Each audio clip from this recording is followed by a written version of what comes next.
This is how you write the word food in ancient Egyptian. And this word is good, the fact that you can write it quickly, because if it was a slower word, it would be annoying considering how many times you have to write it, especially when it comes to recording trade.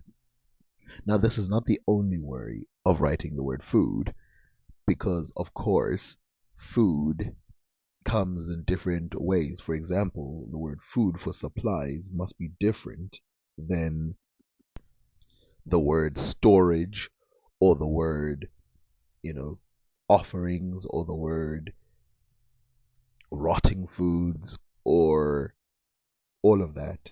And of course, they made sure that they made these differences. And if you don't have these differences, you will get lost, especially in retranslating the ancient Egyptian language.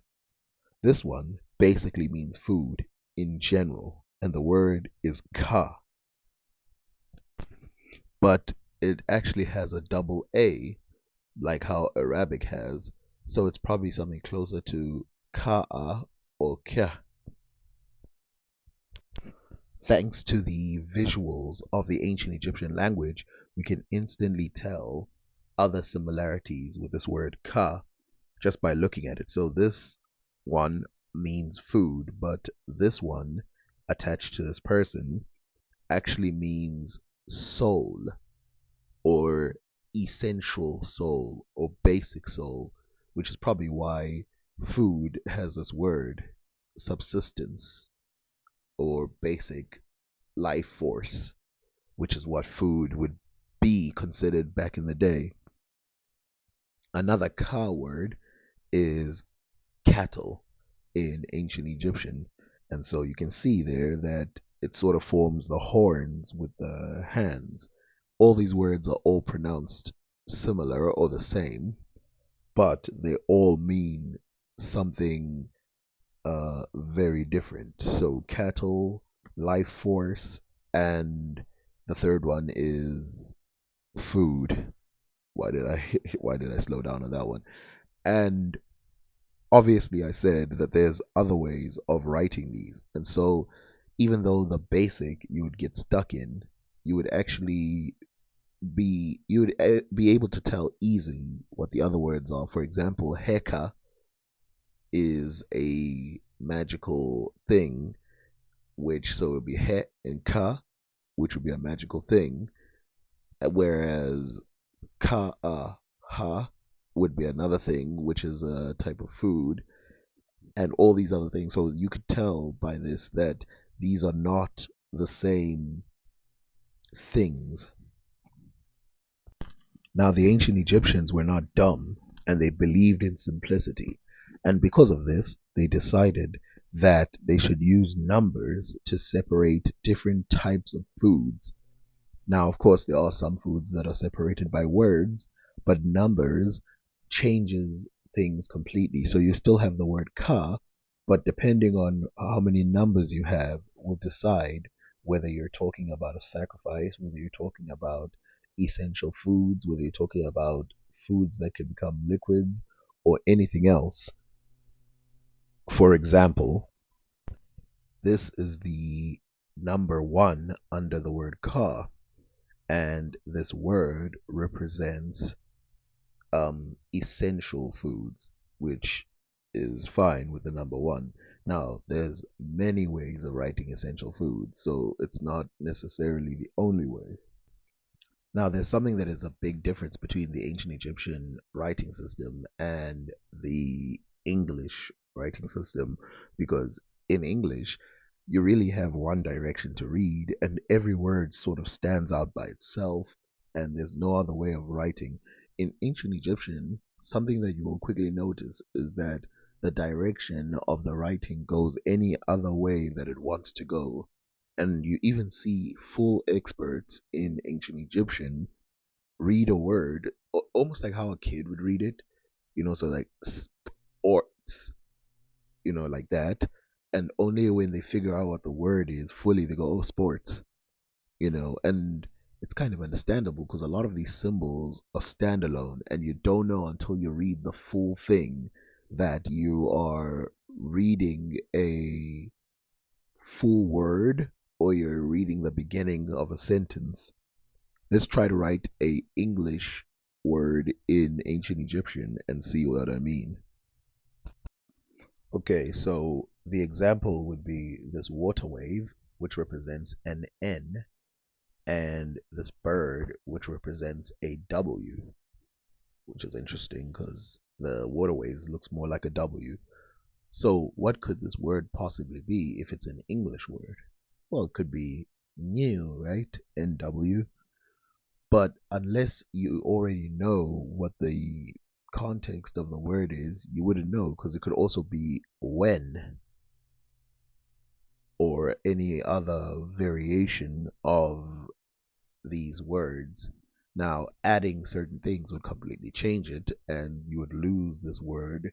I mean, giving some examples, if you add a T to it and all of this, it would feminize it and everything just changes. Something that would be very interesting to do is to write African words using the ancient Egyptian language. And I think one of the easiest words that I could write, but I'm not going to do it now, but one of the most interesting words I could write is the word nyoga. And I think the reason for this is because I want to see if the hieroglyphic language will simplify the spelling or complicate it. Because in modern languages, for example, in Latin, when they tried to write it in the Kingdom of Congo, they wrote Nhoka, which kind of loses its pronunciation. Nyoka. There it's like Nhoka, which is not the way you pronounce the word. In English, they add a Y. So in the English writing system, they add a Y, so it's a nyoka, which is a bit, but obviously, this word can be pronounced in several ways because it's a very typical word in Africa meaning snake. In fact, the ancient Egyptian, I think they have the word nunu meaning snake as well, and they have the word nun meaning like a whale. But yeah, it's a typical word. Oh yeah, I didn't mention that the word ka also seems to relate to the word kya or kya in African languages, which means food or to eat. And then, of course, you have the ka, which is the essential soul. And there's hundreds of words that mean something close to this. We don't have to go into it right now. I will say, though, it's interesting that if I write these words in ancient Egyptian, taking away their modern or modernization, it's interesting how the word food and water will be the exact same writing in a lot of African languages and ancient Egyptian. Now, I know I made it seem like this word could be very simple. It could be either new or when in English, but in actual fact, there's so many variants. For example, this word could be no, or it could be on, or it could be in, or it could be knee, like the knees, or it could be several other words. And this is the advantage, disadvantage of this, the fact that it's so flexible that it could literally. So, in other words, I mean, if you notice, a lot of those words on, in, knee, blah, blah, blah, they all kind of had to do with the same concept. So, what could this possibly write in Bantu languages, for example? Well, this could write when, so W being the bird and N being the N, obviously the zigzags being the N, when that word means you guys or us or them, when, or you, for example.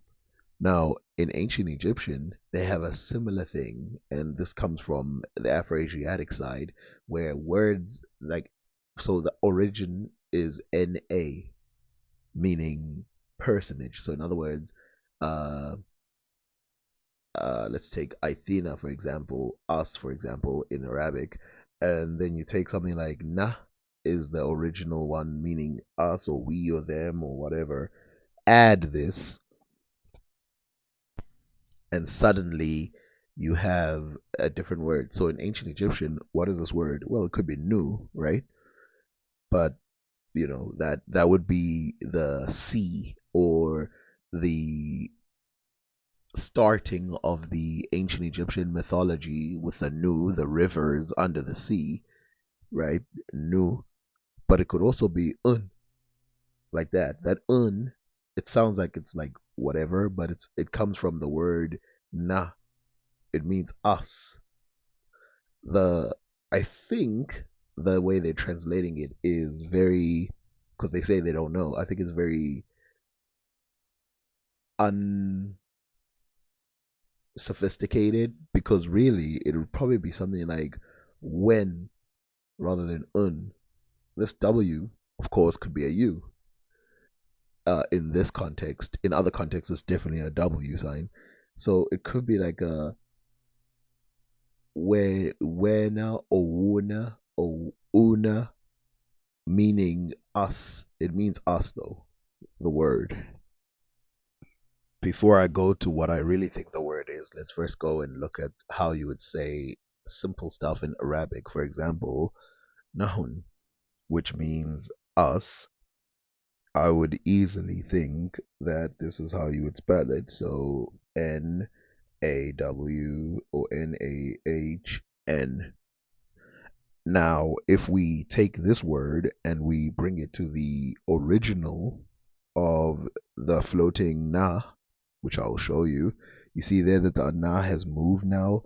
Me is ana, which the way you would spell it would be the same as just put that bird and those zigzag lines, meaning me.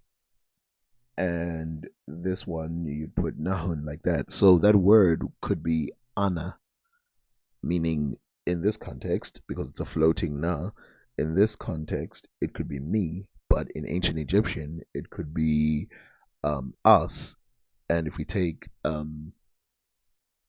Zulu, for example, take the word Nina, or let's just take Ana itself, or Na. This word could mean, so Nina would mean us, just like there, Nahan means us. Mina would mean me. Tina would mean us. And then you have all kinds of words that are similar to that. With this, you can see how the NA shifts. And to prove that the na moves, so you saw that I said Tina, Wena, Mina, Bona. All of those means you guys, those guys, us guys, all of that. But you can see the na moves in Zulu as well, just like in Arabic. Nani means you too. Like if I said Nani Futi, you guys again, like you guys are here again. So why is it that if I've already mentioned these things, I'm translating them first to the ancient Egyptian language? Well, I think the Indo-European languages have an advantage in the sense that when we translate their writings, all of them have an advantage in that the alphabets they use are Indo-European. Even though they started in ancient Egypt, they start with a context, a similarity in Indo-European. But I've noticed if I translate Zulu sentences to Arabic sentences, they will throw away certain words which would be used if you translate from English to Arabic. I've even translated songs this way and they throw away. They go, no, no, no, no, no. That's the word that's more similar is this one. So in this context, you will see that there's more of a similarity and there is a theory, but I need to talk about it more when I talk about the Kingdom of Congo. There is a theory that the ancient Egyptians or ancient Egyptian like people moved south and founded some of these Bantu civilizations. It's not a theory that I necessarily endorse or go against, but I think it's interesting to explore it, not to debunk it, not to do any of that, just to explore it and see if we can find real similarities. By the way, when I say it's a theory, I don't mean it's a theory by crazy people. It's actually a very accepted one by scholars who promote the Kingdom of Congo, which, by the way, the Kingdom of Congo is a real thing. I don't want you guys to get mistaken there. The part that's not necessarily um, agreed upon by international scholars is that the Kingdom of Congo was helped or pushed by people from ancient Egypt. But at the same time, they don't erase the idea that people from the north could have come down